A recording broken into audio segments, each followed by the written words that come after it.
Alloh taolo nima deyapti? Diqqat qilinglar. Birodarlar, siz haqingizda xohlagan gapini gapirsin. Sizning ustingizda xohlagan ishini qilaman desin. Kim aytgani bo'ladi? Alloh aytayapti.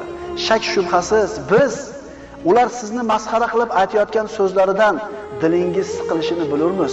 Bandalarim dillari siqilayotganini men bilaman, deyapti. Muhammad alayhisalom haqida shunaqa gap gapirilgan. Ey Muhammad alayhisalom, bularni gapirayotgan gapidan qilayotgan ishidan sizni dilingiz siqilayotganligini men bilaman, deyapti. Endi nima qiling, deyapti.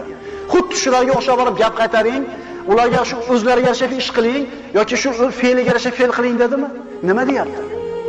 Voy parvo qilmang, deyapti. Oyat davomini o'qiymiz. Shak shubhasiz biz sizni ular masxara qilib aytayotgan so'zlarini eshitib siqilayotganligingizni bilamiz biz, deyapti. Bas siz Parvardigoringizga hamda aytish bilan u zotni